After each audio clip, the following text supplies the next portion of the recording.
Dear students, welcome to the second video on Nazism and the rise of Hitler. आज हम start करेंगे political radicalism and economic crisis. अब देखो, जिस तरह जर्मनी में वीमर रिपब्लिक का फॉर्मेशन हुआ, उसी पीरियड में एक रिवॉल्यूशनरी अपराइजिंग हुई बाय द स्पार्टसिस्ट लीग। ठीक उसी तरह से जिस तरह से बोल्शेविक रिवॉल्यूशन हुआ था रशिया में। तो ये हमें जानना चाहिए कि ये स्पार्टसिस्ट लीग क्या थी। स्पार्टसिस्ट लीग जो है एक दूसरी पॉलिटिकल पार्टी थी जर्मनी में, जो वीमर रिपब्लिक को अपोज करती थी और सोवियत स्टाइल गवर्नमेंट को सपोर्ट करती थी। अब सोशलिस्ट, डेमोक्रेट्स, कैथोलिक्स ये सभी जो हैं स्पार्टसिस्ट लीग को अपोज करते थे। बाद में स्पार्टसिस्ट जो थे, इन्होंने ही कम्युनिस्ट पार्टी ऑफ जर्मनी की स्थापना की।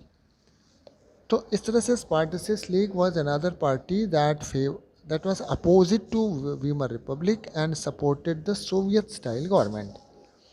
तो इधर वीमर रिपब्लिक का फॉर्मेशन होता है जर्मनी में, और during the same period uprising होती है स्पार्टसिस्ट लीग की, और soviets of workers and sailors were established in Germany, in many cities of Germany. तो अब देखो, जर्मनी की कैपिटल बर्लिन में जो पॉलिटिकल एटमॉस्फेयर था वो सोवियत स्टाइल गवर्नमेंट के फेवर में था। They all wanted the Soviet style governance.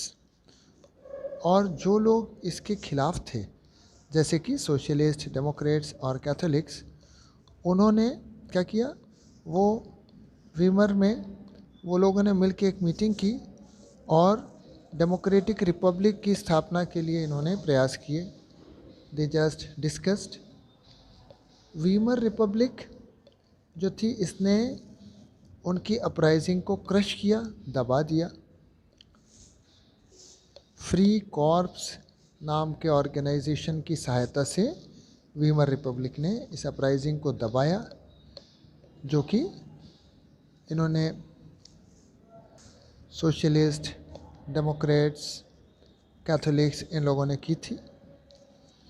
अब ये सभी स्पार्टसिस्ट्स जो थे, इन्होंने बाद में कम्युनिस्ट पार्टी ऑफ जर्मनी की स्थापना की। कम्युनिस्ट्स और socialists became irreconcilable enemies and could not make common cause against Hitler. जब उनमें एकता होती तब तो वो जर्मनी के हिटलर के खिलाफ मिल के काम कर पाते, लेकिन कम्युनिस्ट और सोशलिस्ट जो थे ये एक दूसरे के एनिमी बन गए। तो अब जर्मनी की सिचुएशन ये थी कि रिवॉल्यूशनरीज और जितने मिलिटेंट नेशनलिस्ट थे, जो नेशनलिस्ट तो थे लेकिन मिलिटेंट टाइप ऑफ एक्टिविटीज़ का सहारा लेना चाहते थे, इन सभी ने एक रेडिकल सॉल्यूशन की तलाश करना प्रारंभ कर दिया। They were in search of a radical solution. तो जर्मनी में इस वक्त एक पॉलिटिकल रेडिकलाइजेशन की सिचुएशन चल रही थी। रेडिकलाइजेशन, तो जर्मनी की सिचुएशन ये थी कि वहाँ पर पॉलिटिकल रेडिकलाइजेशन, पॉलिटिकली कट्टरता वहाँ पर इस्टेब्लिश हो चुकी थी। और जब 1923 में इकोनॉमिक क्राइसिस आई, तो इस इकोनॉमिक क्राइसिस के कारण ये पॉलिटिकल रेडिकलाइजेशन और बढ़ा। जर्मनी ने जो युद्ध लड़ा था वो बेसिकली लोन्स पर लड़ा था, और उसे लोन जो लिया था उसको चुकाना भी था, और इसे चुकाने के लिए इसे गोल्ड का ही सहारा लेना था, क्योंकि दूसरे देश गोल्ड के अलावा किसी और रूप में लोन वापस लेने को तैयार नहीं थे। तो इससे देश का गोल्ड रिज़र्व समाप्त हो गया। रिसोर्सेज इनके पास पहले से कम थे। 1923 में जर्मनी ने अपना लोन पे करने से इनकार कर दिया, क्योंकि इसके पास कुछ बचा ही नहीं था। और तब फ्रेंच लोगों ने, फ्रांस ने इसकी इंडस्ट्रियल एरिया रूर पर अपना कब्जा कर लिया, वहाँ के कोयले पर अपना अधिकार जमा लिया। जर्मनी ने थोड़ा सा रेजिस्टेंस दिखाया और जर्मनी की पोजीशन ऐसी नहीं थी कि वो वायलेंट तरीके से अपना विरोध जता पाता या बदला ले पाता। तो उसने इन इन सभी एक्टिविटीज़ के लिए बदला लेने की कोशिश की, लेकिन नॉन वायलेंट तरीक़ों से। और नॉन वायलेंट तरीक़ों से बदला लेने के लिए इसने क्या किया, इसने पेपर करेंसी छपवाना स्टार्ट किया। देखो, हमारे देश में जैसे हमारा रुपीस चलता है, तो रुपीस हमारे यहाँ छपता है, रिज़र्व बैंक छापता है, लेकिन ऐसा नहीं है कि वो जितना चाहे नोट छाप देगा। उससे क्या होगा कि रुपए की कीमत गिर जाएगी। हमें नोट छापने के लिए उतना गोल्ड रिज़र्व अपने यहाँ रखना पड़ता है, तभी हम उसके बराबर का नोट छाप सकते हैं। लेकिन जर्मनी के पास कोई रिज़र्व तो थे नहीं, इसने पेपर करेंसी छापना स्टार्ट कर दिया। अब मार्केट में बहुत सारे नोट्स आ गए, तो मार्केट में सामान तो था नहीं, रिसोर्सेज तो थे नहीं, लेकिन नोट ज़्यादा आ गए। तो हुआ क्या कि the value of German mark fell down. तो अब जर्मन मार्क की वैल्यू गिर रही, देखो गिरना स्टार्ट हो गई। इसे इसे हम बोलते हैं इन्फ्लेशन। इकोनॉमिक्स में इट इज़ कॉल्ड इन्फ्लेशन। तो जर्मन मार्क में इन्फ्लेशन होना स्टार्ट कर गया। अप्रैल में US dollar was equal to 24,000 marks, यानी $1 दे के हम 24,000 जर्मन मार्क खरीद सकते थे।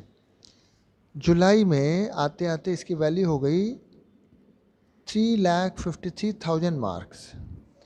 अगस्त में इसकी value you can see 46,21,000 marks. और इस तरह से जर्मन मार्क की कीमत गिरते गिरते the figure ran into trillions. और जब वैल्यू ऑफ मार्क ख़त्म होने लगी तो प्राइसेस ऑफ गुड्स बढ़ने लगे। और इस तरह की तस्वीरें जिसमें जर्मन लोग एक कार्ट में करेंसी भर के खड़े हैं और एक लोफ ऑफ ब्रेड का पेमेंट करने के लिए उन्हें एक कार्ट भर के नोट्स का पेमेंट करना पड़ेगा, इस तरह की पेंटिंग्स दिखाई देने लगी। और ऐसी पेंटिंग्स ने दुनिया में जर्मनी के प्रति सिंपैथी की भावना भी पैदा की। ये जो जर्मनी में कंडीशन आई थी, इसे हम हाइपर इन्फ्लेशन का नाम देते हैं, because it was much more than common inflation. तो इसे हम हाइपर इन्फ्लेशन कहते हैं। A situation when prices rise phenomenally high, बहुत ज़्यादा हाई प्राइसेस बढ़ गए, क्योंकि मार्केट में नोट थे, करेंसी थी, लेकिन गुड्स नहीं थे। अंत में जर्मनी को इस सिचुएशन से, इस क्राइसिस से बाहर निकालने के लिए अमेरिका सामने आया। अमेरिका ने डेव्स प्लान इंट्रोड्यूस किया, और जिसमें अमेरिका ने जर्मनी को अपने फाइनेंशियल बर्डन से निकालने के लिए जो उसका जो भी लोन था, इसको जो पे करना था, उसकी कंडीशंस को आसान बनाया, उस पर दोबारा कार्य किया और जर्मनी के बर्डन को कम किया। अब हम आते हैं द ईयर्स ऑफ डिप्रेशन। देखो, 1924 से 1928 के बीच में जर्मनी में थोड़ी स्टेबिलिटी दिखाई दी due to Dawes Plan, intervention of America. लेकिन ये जो स्टेबिलिटी थी, एक्चुअली इसे हम कहेंगे कि it was built on sand. ये स्थायी नहीं थी, क्योंकि जर्मनी ने जितने भी इन्वेस्टमेंट किए और इंडस्ट्रियल रिकवरी की, ये सब उनके शॉर्ट टर्म लोन्स पर डिपेंडेंट थे। खास करके USA से जो इन्होंने लोन्स लिए थे, उसके ऊपर इनके सारे डेवलपमेंट बेस थे। और 1929 में यूनाइटेड स्टेट्स का वॉल स्ट्रीट एक्सचेंज क्रैश कर गया। वॉल स्ट्रीट एक्सचेंज जो है, स्टॉक एक्सचेंज है, क्रैश कर गया, वैल्यूज़ फॉल डाउन हो गई। तो इसके कारण जो इसे सपोर्ट मिला था USA से, वो भी ख़त्म हो गया। एक्चुअली हुआ क्या कि जब हम कहते हैं वॉल स्ट्रीट एक्सचेंज क्रैश कर गया, मतलब इंटरनेशनल मार्केट में स्टॉक्स की, शेयर्स की कीमतें बहुत गिरने लगीं। तो लोगों को डर लगा कि हमने जो पैसा लगाया है मार्केट में, वैल्यूज़ गिरने के कारण उसकी वैल्यू कम हो जाएगी। तो लोगों ने अपने अपने शेयर्स को बेचना स्टार्ट कर दिया। सभी लोग एक साथ शेयर बेच के उसके बदले में पैसा लेने के लिए कंपनीज़ के सामने आ गए। अब तुम सोचो कि किसी भी बैंक में सारे कस्टमर एक साथ बैंक से अगर पैसा मांगने पहुंच जाएंगे तो बैंक नहीं दे पाएगा। It is a reality. तो स्टॉक एक्सचेंज से सारे लोगों ने अपने शेयर्स बेचना स्टार्ट कर दिया। एग्जाम्पल दिया है, देखो 24 अक्टूबर को 13 मिलियन शेयर्स बिक गए और ये ग्रेट इकोनॉमिक डिप्रेशन की शुरुआत थी। और अगले 3 वर्षों तक 1929 से 1932 के बीच the national income of America fell by half. America की इनकम पूरी हाफ हो गई और कंडीशन अमेरिका की ये हो गई कि फैक्ट्रीज वर शट डाउन, एक्सपोर्ट्स बहुत नीचे आ गए, फार्मर्स वर हिट, फार्मर्स भी बुरी तरह से प्रभावित हुए। सभी लोगों ने मार्केट से अपना पैसा निकाल लिया और इसका नतीजा ये रहा कि यूएस की इकोनॉमी जो थी वो बहुत नीचे आ गई। The effect of this recession, इसे हम कहते हैं रिसेशन का दौर, नीचे आने का दौर। तो recession was seen in the economy of United states. इस इकोनॉमिक क्राइसिस के कारण जर्मन इकोनॉमी सबसे बुरी तरह प्रभावित हुई। 1932 तक हम देखते हैं कि इंडस्ट्रियल प्रोडक्शन 40% रह गया, वर्कर्स के जॉब्स ख़त्म हो गए, बहुतों को वेजेस कम करके दी जाने लगी, अनएम्प्लॉयमेंट बढ़ गया, करीब 6 मिलियन लोग अनएम्प्लॉयड हो गए। जर्मनी की सड़कों पर देखे जा सकते थे लोग जो अपने गले में कार्ड लगा के घूमते थे जिस पर लिखा होता था willing to do any work. मतलब बेरोजगारी इतनी चरम सीमा पर थी कि वो कोई भी कार्य करने के लिए तैयार थे। अनएम्प्लॉयड यूथ दिन भर सड़कों पर कार्ड्स खेलते रहते थे, स्ट्रीट कॉर्नर्स पर बैठे रहते थे और कई एम्प्लॉयमेंट एक्सचेंज में भी नंबर लगा के लाइन लगा के खड़े होते थे, पर उसका कोई मतलब नहीं था। एम्प्लॉयमेंट ही नहीं था तो एक्सचेंजेस कहाँ से काम देंगे। जॉब्स ख़त्म हो गए तो युवा पीढ़ी क्रिमिनल एक्टिविटीज़ में लग गई। बहुत सारे असामाजिक कार्य करने लगे लोग, चोरी डकैती, इस तरह की क्रिमिनल एक्टिविटीज़ कॉमन हो गई क्योंकि चारों तरफ निराशा का माहौल था। इकोनॉमिक क्राइसिस ने लोगों के अंदर चिंता और डर पैदा किया। मिडिल क्लास के जो लोग थे, खास करके जो सैलरी पाने वाले जो लोग थे, पेंशन पाने वाले जो लोग थे, उन्होंने देखा कि उनकी सेविंग्स ख़त्म हो रही हैं, करेंसी की वैल्यू लॉस्ट होती जा रही है, तो सेविंग होते हुए भी उसकी रियल वैल्यू ख़त्म होती जा रही थी। स्मॉल बिजनेसमैन, सेल्फ एम्प्लॉयमेंट में लगे हुए लोग, रिटेलर्स, ये सभी बुरी तरह से प्रभावित हुए, इनका बिजनेस समाप्त हो गया। ये सभी लोगों को डर लग रहा था प्रोलिटेरियनाइजेशन का। प्रोलिटेरियनाइजेशन का मतलब सभी को लग रहा था कि हम तो वर्किंग क्लास की तरह, लेबर की तरह हो जाएंगे हमारी इनकम कम होने से, या उससे भी बुरी हालत हो सकती है।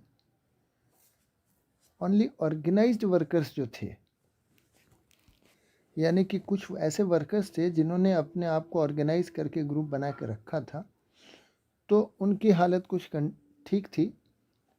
ये अपना काम, एम्प्लॉयमेंट पाने में सफल हो जा रहे थे, लेकिन फिर भी सबको नहीं मिल पाता था और चांस ये एक दूसरे को कोऑपरेट करके किसी तरह अपना काम चला लेते थे। जितने बड़े बिजनेसमैन थे, सारा बिग बिजनेस क्राइसिस में आ गया था। बहुत सारे जो किसान थे वो प्रभावित हो गए थे क्योंकि एग्रीकल्चरल प्राइसेस नीचे आ गए थे। वुमेन अपने बच्चों तक का पेट नहीं भर पा रही थी और चारों तरफ गहरी निराशा का माहौल बन चुका था। पॉलिटिकली देखा जाए तो ये वीमर रिपब्लिक काफ़ी फ्रेजाइल यानी नाजुक था। वीमर कॉन्स्टिट्यूशन जो था इनका, इसमें कुछ इनहेरेंट डिफेक्ट्स थे, जन्मजात कमियां थीं, जिसने कि इससे जर्मनी को वल्नरेबल टू डिक्टेटरशिप बना दिया। जिसके कारण यहाँ पर अनस्टेबिलिटी आई और डिक्टेटरशिप को मौका मिला। वीमर रिपब्लिक के जो डिफेक्ट्स थे, जो इसकी कमियाँ थीं, पहला था प्रोपोर्शनल रिप्रेजेंटेशन। इसके कारण majority by any one party, अब ये एक इम्पॉसिबल चीज़ रह गई, और जिसके कारण रूल टू बाय कोलिशन, तो इससे कोलिशन यानी साझा सरकार जो होती है, मिला जुला जो शासन होता है, इसका रास्ता खुला। तो किसी भी एक पार्टी का मेजॉरिटी से जीतना अब इम्पॉसिबल हो गया। दूसरा जो डिफेक्ट था वीमर रिपब्लिक का, आर्टिकल 48, जिसने प्रेसिडेंट को बहुत सारे पावर्स दे दिए थे, to impose emergency, to suspend the civil rights and rule by decree, मतलब ऑर्डर के द्वारा शासन चलाना। और अपने छोटे पीरियड में भी वीमर रिपब्लिक ने 20 डिफरेंट कैबिनेट्स देखी ऑन एन एवरेज 239 डेज। ये काफ़ी इंस्टेबिलिटी को दिखाता है। और इसके अलावा आर्टिकल 48 का बहुत लिबरल यूज़ हुआ, खुल के यूज़ हुआ। इन सब के बावजूद क्राइसिस को कंट्रोल नहीं किया जा सका। लोगों को डेमोक्रेसी पर, पार्लियामेंट्री सिस्टम पर से विश्वास उठता जा रहा था, और उनको लग रहा था कि इसका कोई सॉल्यूशन, लोगों को प्रॉब्लम्स का कोई सॉल्यूशन नज़र नहीं आ रहा था। लोगों को ये विश्वास हो चला था कि डेमोक्रेटिक सिस्टम के द्वारा जर्मनी का कोई भी भला नहीं हो सकता, उन लोगों की हालत में कोई सुधार नहीं आ सकता। इस तरह से they lost their faith in democratic parliamentary system.